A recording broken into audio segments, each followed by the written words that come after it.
Chelsea. You probably, yep, want to be in front of the, yep. Is that right? Good evening, everyone, and welcome to another one of NeighborWorks and the Downtown Development Partnerships Crime Prevention Neighborhood Watch Business Watch series.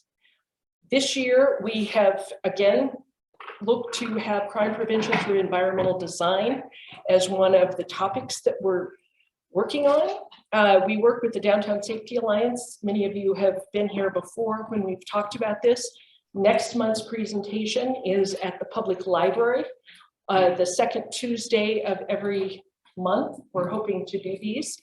The one in February will be on the city's crime mapping and also their SCRAM program, where they are registering people's video cameras. They can't obviously see what you have, but they're very useful when crime occurs. And so it's an ongoing series. If you haven't signed in and you'd like to be on our email list, please do so. For those folks that are online, and I understand we have quite a few folks online, please send me an email or call me, C. Bronson, at NeighborWorksNWGF.org, or just call the front desk and send me your contact information and we can make sure you get on there.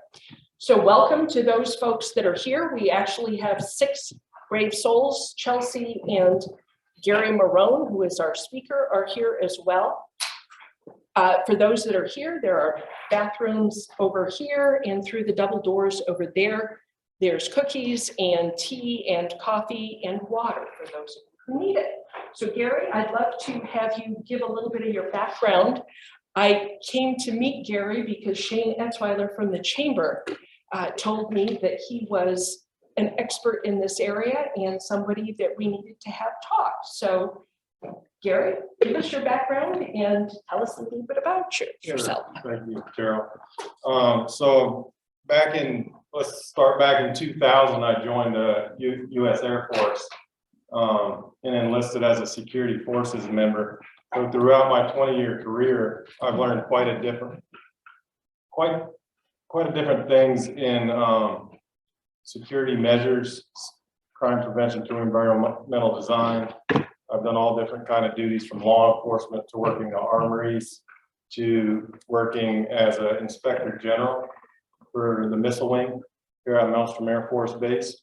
A few years ago, I retired from the military and I started working for a facility improvement corporation, also known as FICO, here in town, actually a little over 4 years ago, while I was in the military. And I was working for them part-time, and now I've been working for FICO for 2 years, full-time. And I also have a master's degree in security management.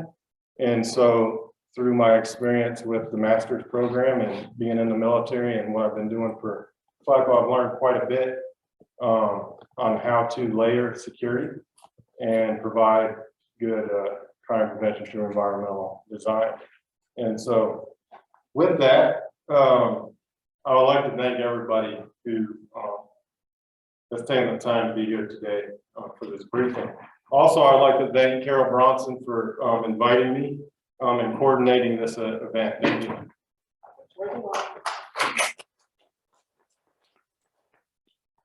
I'm going to briefly go over crime prevention through environmental design. It's also known as CPTED, and how to implement security measures that can be incorporated within our community, businesses, and homes.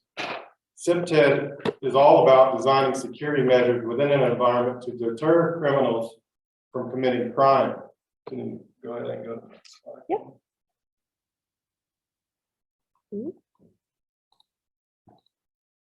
So this is an overview. Top professionals in the security industry, ACES International, created a 4-layered approach, which is a great way to achieve CPTED. I will cover those 4 layers of protection, security measures you can implement within those layers, and the importance of community awareness and communication. Next slide, please. The first layer of protection is your boundary line on the grounds of your property where your home or business is located. Within the first protective layer, there are several good security measures to use, including barriers, fences, drop arms, lighting, and well-maintained property. I would like to discuss the importance of lighting. Lighting is a security measure that should be well placed and installed within all 4 protective layers. For example, lighting can be installed within parking areas, along sidewalks, access points leading up to and around, and throughout the inside of your facility or home. Having motion sensor lighting for less traveled areas is another good idea as well. Lighting can be one of the cheapest and easiest security measures. If you can only implement one security component, then lighting is a great place to start. An example in our community concerning lighting is in the Fox Farm area, where some streets are too dark. A lot of petty theft crimes happen on these very dark streets. I think if all streets within the Fox Farm area had adequate lighting, then these petty crimes would be reduced. The last component of CPTED for layer 1 is keeping all your landscaping trim and the overall appearance of your property maintained. Do not let your mail accumulate and fix any damage to your property. Keeping your home or facility maintained sends the message to a criminal that you are watching your property and will be ready to report criminal or suspicious activity. Taking these steps help secure your boundaries and grounds of your property. Now we will consider the next layer. I have a question. Yes, May I interrupt? and at any time, yes, sorry, because sometimes I get going, and that's why I'm gonna follow my notes, because I'll go off. But any questions, anytime, stop me and go ahead, Carol. I'm sorry. We have streetlights. We live in Riverview, and they provide some lighting, but I'm looking at this and thinking, do you need that much lighting, or a streetlight's gonna be okay? And I realize that's a subjective question. So this is a great rule of thumb that I do, is walk around your property, and if you feel like it's too dark, it's too dark. Because for a criminal, any areas that aren't illuminated like this, it invites them that they know they could either hide or they could move around in those dark spaces without being noticed.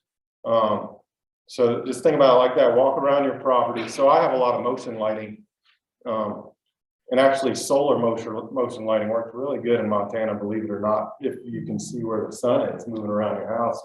But that's the first thing I did when we moved into our property in the Fox Farm area, is I walked around it, and then where it felt too dark, I put lighting up, motion lighting, and then on the front, I always keep my front porch light on and make sure it's like a 100-watt bulb, so it's flat. But we do have a street light out there, but it's not enough.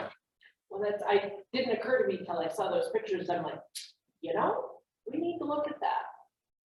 So lighting is a huge deterrent, but great question. So the neighborhoods that are south of City Motors, so the southeast portion of the city, they have no streetlights. I mean, if you go down, what is the street, 39th, I think it is, to get where some people live, you almost have to turn the bright lights on in the car to make sure you're seeing well enough. So that's a great example, and what that does is that also, because it's so dark, it invites people to sit around and do stuff that they shouldn't be doing. So that's what I've seen. So you don't want to invite those crowds into those dark areas, because if it's illuminated, they don't want to do it in the light. They want to do stuff in the dark most of the time. I no longer have it, but I used to have a dog, and the neighbor occasionally would object. I never let the dog bark. If he barked, I'd go see what he's barking about. And he's standing guard again. If there's somebody in the neighborhood that's going to mess with your place or my place, the dog's there. So. That's a great example, and I didn't put that in here, but an animal, especially a dog, is a huge psychological deterrent. And that's why law enforcement have canine units.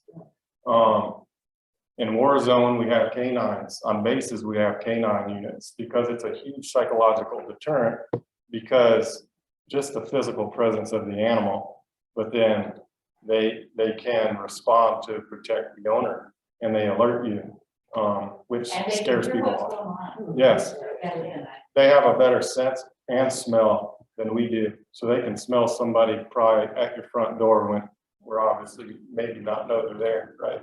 Thus we have good lighting and cameras maybe, so we know they're there. Do you have any questions, Chelsea?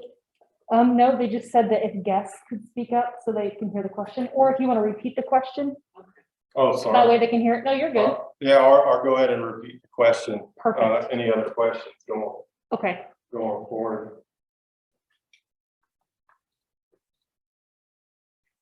So, yeah, we're moving to the second layer of protection is the immediate exterior of your home or business to include doors and windows. So we're moving in closer. Now we're actually at the physical building. Within the second layer, security measures are things like different types of locks, intercom system, warning signs, and reinforced glass.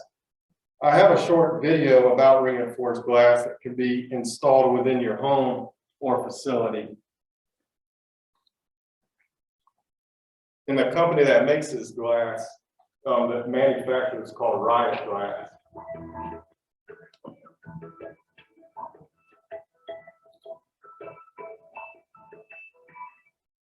He really wants to get that convenience store. He does. He's got a link into it here in a minute too.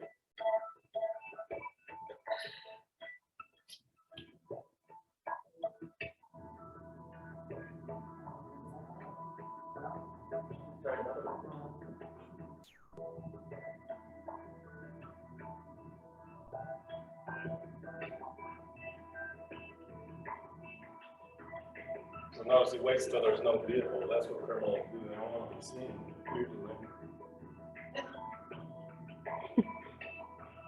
As if he doesn't look suspicious. Okay.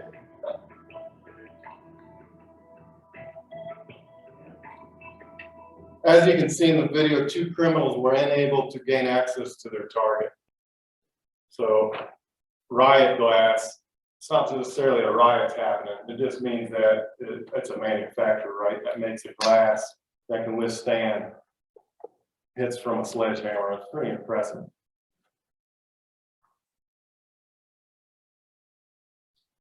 Other measures of security in the second layer are access control and cameras. Access control uses electrified locks to unlock and lock doors. As an owner, you can keep all your doors locked and only personnel with authorized access could enter by using a fob and other types of credentials. As an owner of a facility, you no longer need to worry about keeping track of all those keys. Access controls are a great way to help control access to your facility. I have another short clip to show you about access control and cameras.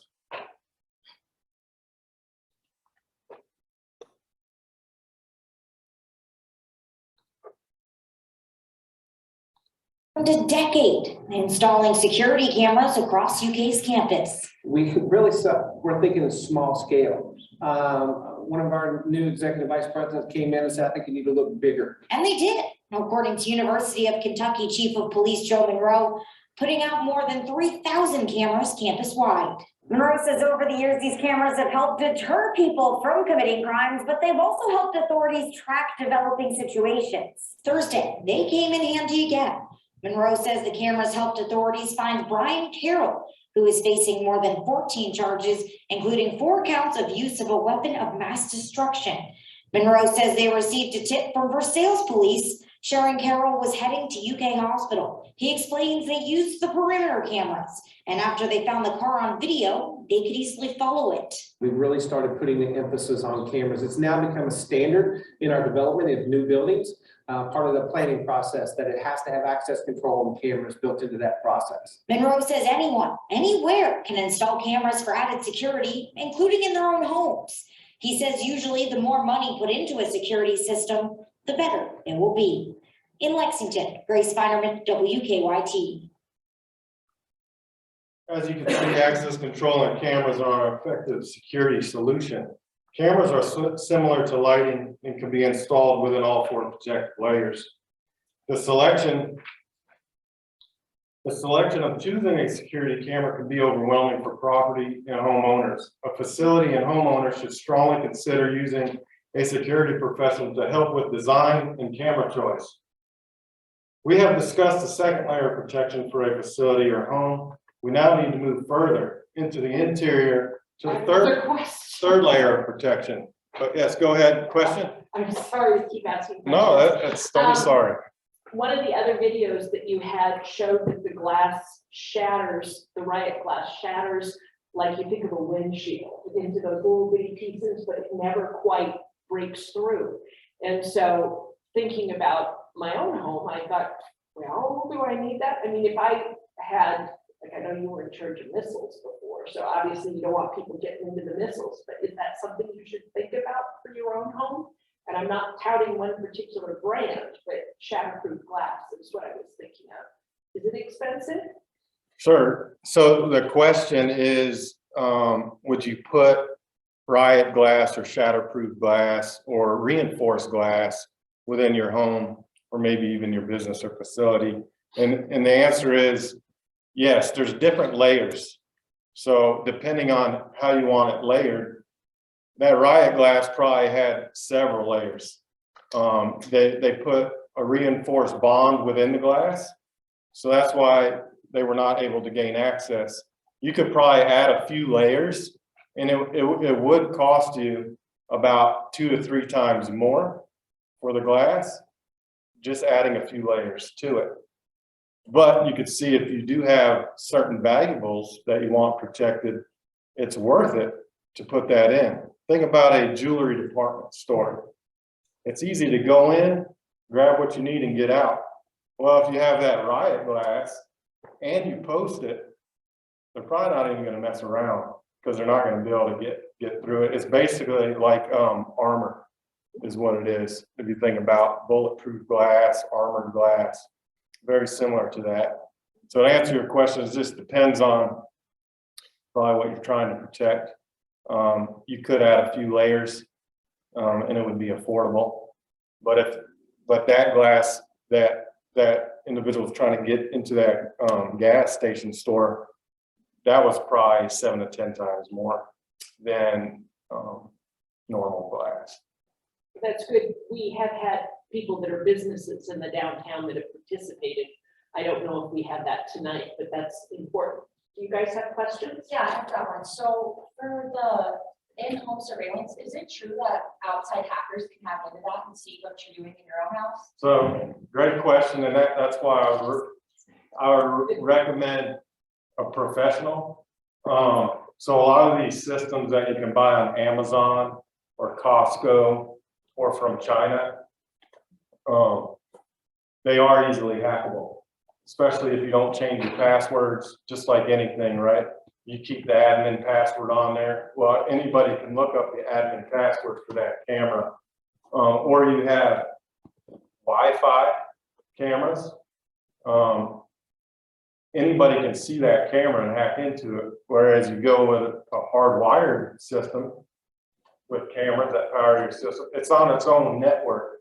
And behind that network are firewalls that protect those devices from being easily hackable. And you actually have a server that's running behind the scene that's taking all that footage in, that it has its own network involved in security too. Whereas if you use, these systems that are cheap, they usually come with free software or stuff you could download off the internet. Well, cyber security is a huge threat as well. I didn't put that in here. That's a great question. Very easily hackable. And there's a reason, I don't know if any of you heard, there's a ban on using a lot of China-made cameras because China put a back door into it where it's easily accessible by the Chinese government. It's kind of scary, but if you go and look up Hikvision or Hikvision hacked cameras, you can look over all over the United States and all over actually the world and see where all these cameras have been hacked, and click on it and you could see the video of that camera. So it's really, yes, you can hack a camera, and that's why I would recommend somebody setting up who knows a little bit about the IT and the protection of it, and who can maintain it to make sure that stays secure for you. So, great question. So we were going to move into the third layer of protection. It's the inside of your home or building. The inside of a business or home can have additional cameras, locks, intercom systems, lighting, and an intrusion detection system or an alarm system. An intrusion detection system can alert local police to respond to an alarm needing further investigation. As a criminal moves through your business or home, they may be looking for specific valuables.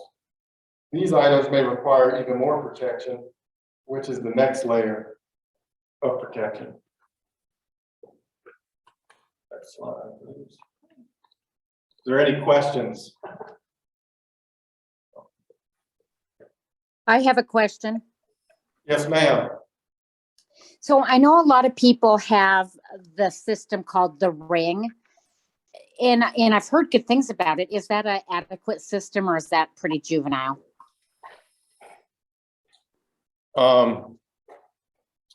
I would say that it's an okay system. The problem is it's being hosted by somebody else you don't know who's hosting all your information. That's true. Do you actually have some brands that you could suggest later on, or what have you, for people to check into? Yes, I sure do. One thing you want to make sure you do with your Ring system is make sure your passwords are unique to you. But you need to remember the administrator of that is hosting that somewhere else. So there's a good chance somebody else can view everything that you see. Okay, sounds good. Yeah. It's terrifying. Yeah, So And sorry, just to re-answer your question a little bit further is when these companies get big, like Ring over the years blew up and got really big. Easy installation. I would say you need to be careful with the contract. Make sure before you buy it, you know exactly what you're getting and how much your fees are going to be. And then also, where is all that information being hosted? That company owes that to you to let you know where your information is being hosted. Could be in another country. It's scary. That's true. So I'm not gonna, sit up here and bash Ring. It's just those things. As a customer, anybody who's providing a product owes that to you to be transparent about all that information. Yes. Thank you. You're welcome. On the interior stuff, I worry about free access in a home, free access to family in a fire or emergency situation. Is that, have you ever run into that being an issue? Sure. So the question was, in a home, having free access to roam around in case of an emergency or a fire or something. So are you saying with your doors locked and the deadbolts on and stuff like that, an easy way to get out? Maybe? Yeah, or even room, getting to the kids' room or whatever. Sure. One thing that's a good idea, especially if you have a second floor, is to have a safety ladder. They're very affordable. When I lived on base housing, I almost bought one, then decided to move off base. Especially if it's only a second story. You can buy them online. They're fairly cheap, like I said, and then it's an easy way to get out off your second floor and go down. Now, as far as roaming around within your inside, you just have to look. Every inside home is different, so it's hard to say how you would do that. But just think of different scenarios and how you could get out. Maybe there's windows, maybe there's doors that wouldn't be affected by certain areas. And you just got to practice that and drill through that with your own family. And I would assume you should have this, if you're keeping your valuables in a safe, that I've always thought, well, I want the safe to be portable so that I can get out if there's a fire. But then that means the burglar can walk out with my home safe too. Correct. So yeah, if anyone ever has a safe, you definitely want to have it, or at least it's heavy enough where you can't move it easily, or bolt it to the ground or to studs in your wall. Because you're exactly right.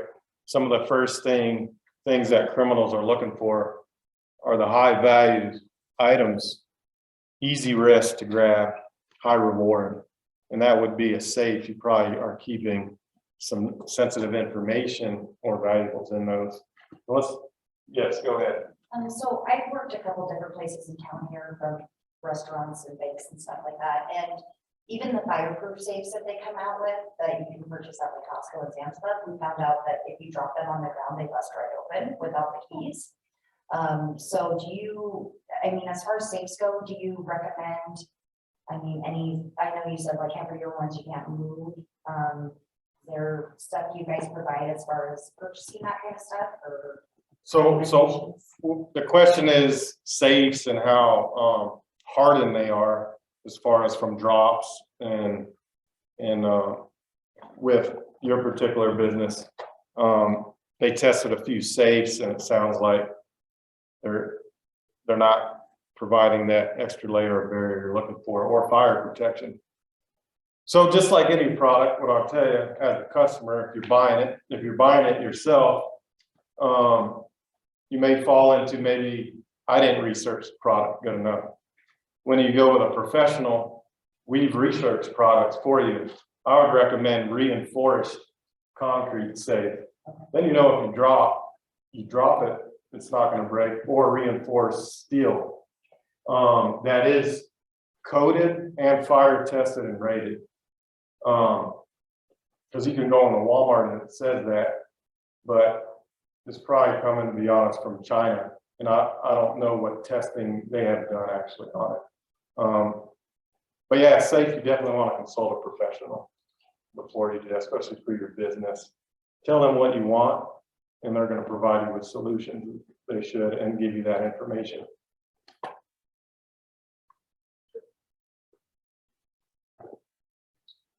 So the fourth layer of protection is securing valuables requiring additional security. The fourth layer may contain items that have sensitive information, higher priced valuables, or maybe even executive leaders that need to be guarded. Having active policing and an on-duty guard within this layer of protection would be an added deterrent for a criminal who is thinking about carrying out crime. Additionally, valuables may require a fingerprint or hand scan, retina scan, credential access, vault doors, small safes, and reinforced walls with concrete. The additional security measures will slow down the criminal and hopefully create such a deterrent that committing the crime would not be worth the risk or reward.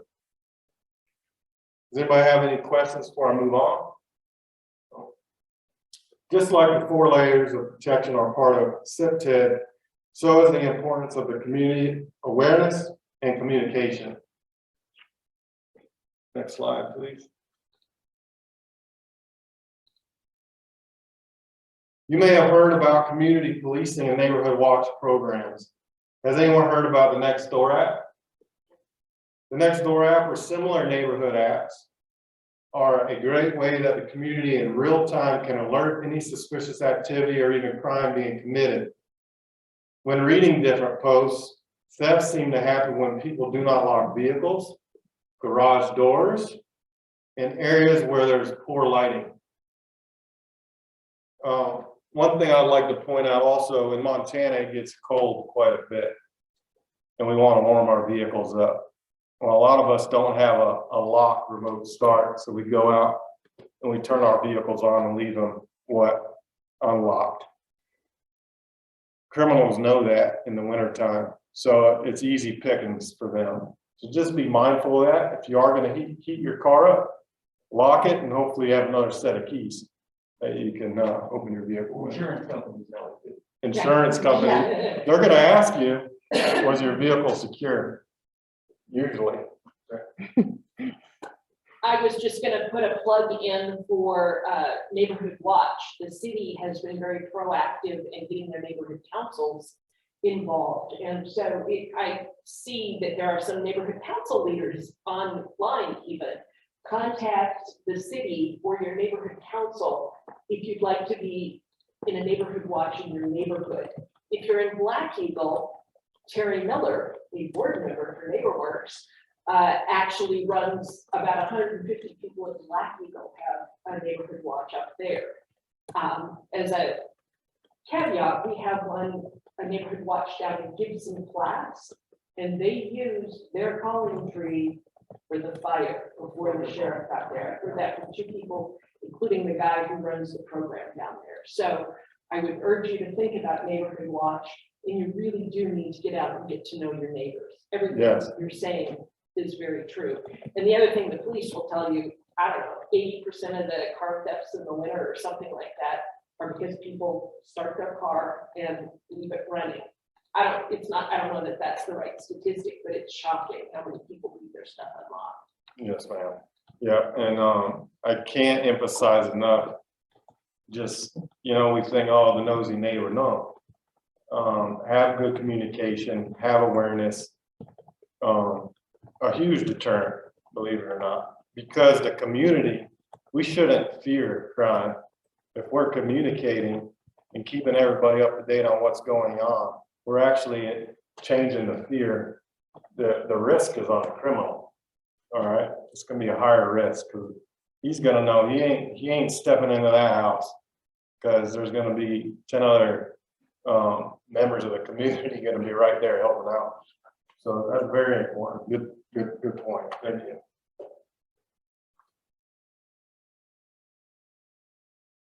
I should also add, not meaning to interrupt, I see that we have several people from the city planning department that are also on here. Not that I'm looking over Chelsea's shoulder, but I know that the city planning department can also help you if you're building or remodeling. I don't want to speak for them, but contact the city planning and community development to learn things. There are many different aspects to CPTED. Yes, ma'am. I'll give you one example that that I noticed, my wife noticed and brought it up to me as well. There seemed to be a lot of different vehicles parking at a house across the street, and we knew the owner, and we didn't see her anymore. So we're like, it seems odd. Well, we shot the owner a text and said, hey, we just want to make sure everything's okay. We noticed a couple different vehicles, different people coming and going. We haven't seen you in about a month. Come to find out, she decided to rent her whole home out. So no issues, but we're in communication, which is the most important thing. And we have peace of mind knowing, okay, she's renting the house out to other people. And then she knows we're keeping an eye out for her well-being in her home as well as a neighbor.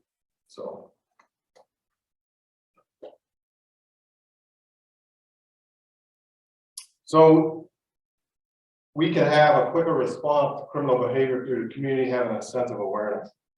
Good communication with neighborhood watch programs and apps like the Next Door.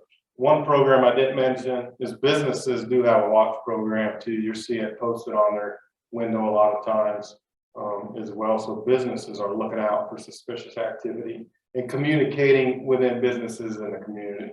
And that's a huge bonus there. So next slide, which is the final slide.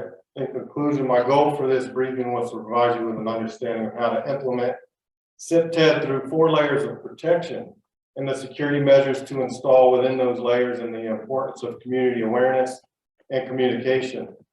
We cannot 100% of the time prevent criminals from committing crime. What we can do is ensure we stay aware of CPTED components, install necessary security measures, and have good communication, which has proven to reduce crime.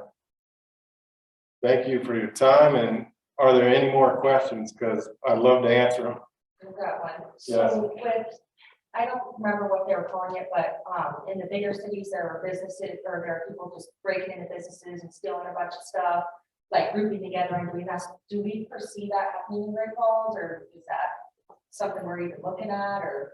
All I can say is the crime rate is continually increasing.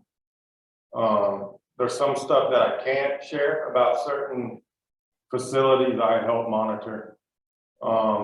And we have a huge drug problem that continues to increase. And when you add drugs or alcohol, especially drugs, people aren't gonna care much about measures. They're gonna do what they wanna do to get their next drug or whatever have you. So I feel like there is, since I've been here almost 15 years, that it is continually increasing. And from what I've seen, and from a lot of the security that we as a company have been putting in and the emphasis on it, there's quite a bit going on out there. It's not to always keep asking questions, but I think it's important that the police are very aware of this. This is going on all over the United States. I mean, hopefully we'll never get there, but the police and the drug task force, the courts are all very, very aware, and they're working hard to try to reduce it. The answer is to reduce the drugs coming in. I hope we never get to where you are, unless you want Riot Glass. I guess that's the other thing. Well, what I will say, Carol's exactly right. I've noticed a lot more active policing, and that's a huge deterrent. Be thankful when you see a cop drive by it. Be thankful when you see them go through your community or your neighborhood or walk into a facility. Huge presence, huge deterrent, and they're aware. And Carol's exactly right. There's a lot of power that the judges, higher executive leaders that are making sure they find these ways to reduce the drugs coming into our communities. So we have to have faith, know that they have our best interest in mind, and they do. Yes. Just to circle back, sorry, on Brenda's question earlier, are there certain brands of security systems that you would recommend? Yes, there is. For cameras, there's a few that come to mind. There's a manufacturer called Vivotech. There's a manufacturer called Bosch. Everybody's heard of Bosch. They make about anything now. Still a really good camera. Hanwha or Samsung is really good. And then Access Communication. They're all really good. They focus on making sure when their camera is manufactured and made, that it's secure on the Internet of Things. Every camera is a computer chip. Think about every camera is like a small computer. So you need to protect it like you would your computer. You know, I'm sure a lot of your computers have antivirus program and different things on them and different passwords. No different than having a camera. But those are some manufacturers that are really good. Can you repeat that? Sure, Vivotech, Bosch, Hanwha or Samsung, and Access Communications. And there's a few others out there, but that's just some. And then Salient Systems provide really good servers made out of San Antonio, Texas. And they build a server custom to each solution to make sure that that server and everything's going to work a long time for you to help your investment, right? So you're not buying a server every few years. And there's a few other out there, but I don't want to throw out too many. So do we know where they're hosted from? Like some of these, like, are they, when I say local, like United States or? Sure. Great question. So I recommend, if you go hosted, then definitely you want to find out where the hosting's taking place at. Where does that server live? Within access control, we do some hosted, and the servers live in the Amazon Web Service. So the Amazon provides a lot of security, so I'm pretty confident that those systems are secure. The video surveillance market, I would rather have a server on my premise at this time. I don't think the video surveillance market has made it to where we need to be just yet to be hosted, in my opinion. So having an on-premise server, you know where it lives on your house or it lives on your property or business. That's where it is. So, and usually you have IT or a security professional or an IT professional who can help you set up that server to make sure it's not easily hackable. Thank you. Yeah. Other You- questions? Yes. Would you also recommend some sort of protection, like, for example, you've got key fobs that have alarm systems that you pull if you're outside and you're not in the residence yet? Is that something that you think would be pretty beneficial? I mean, like you said, with people on drugs and stuff, they're after something, So as far as neighborhoods being aware, you know, if you had some sort of key system that had an alarm or something, I think that would benefit. Yes. So I'm trying to see the question you're asking though. Can you read? What's the exact question? So there's a lot of products out there right now that have, you know, you've got the pepper spray on your keychain, you've got, I mean, people carry firearms, whatever. When it comes to certain neighborhoods though, for example, I live in a part of town that my neighbors aren't friendly. So it's not like being in Fox Farm or Riverview. You might not want to know some of your neighbors, to be honest. And so I feel safe with something like that, but I don't necessarily know it would do me any good in some neighborhoods, if that makes any sense. Sure. So some kind of deterrent that you can have on your person that would maybe alert the person who might be thinking about doing you harm or something like that. So yeah, definitely pepper spray is good. Having a gun on you. In Montana, you can carry a gun. We're not endorsing guns or not guns. No, I'm not. I'm just saying our rights in Montana, you could carry a gun. I'm not saying that that's what you need to do. They have an alarm systems that you can attach to your body and you pull it, and it makes a really loud, annoying noise. That's super, super loud. I actually, when my daughter was younger, I had her carry that. You can pull it and it's super loud, so that's quite a deterrent. So little things like that can be helpful. What I would say is, if you are worried about moving around by yourself, have somebody with you. That would be probably the biggest deterrent that you can do. People in numbers are pretty scary. Yes. So my son tells me that thumb drives are manufactured in China and can introduce virus or access into my computer. Is that a significant concern? Anything you put in your computer, you need to be mindful of that you could have password protection that you need to add to it. It's hard to get away from anything made in China, to be honest. But if you do add anything to your computer, certain thumb drives have the capability, or when you plug it into your computer, that you would have it password protected. So those are some of the things you can think about doing. I am definitely no expert in computer thumb drives, but that's just some of the things I've thought of, and I know that the military has done. You can't plug any device into a computer. You have to call the IT department, let them know. I know some businesses that I've installed different systems, IT has to get involved just to download the software. We got to put a password in that they only know and a username. So those are some things you could set up yourself within your internal computer, maybe, to add a security to it of another layer. Anything else at all?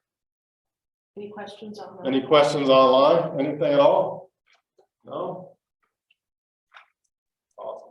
Thank you so much, Gary, for this really interesting presentation. You're welcome. We really appreciate it. Thank you.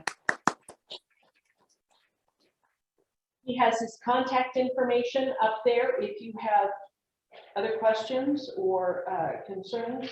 Not that we're offering free advice forever, but we really appreciate all your good information.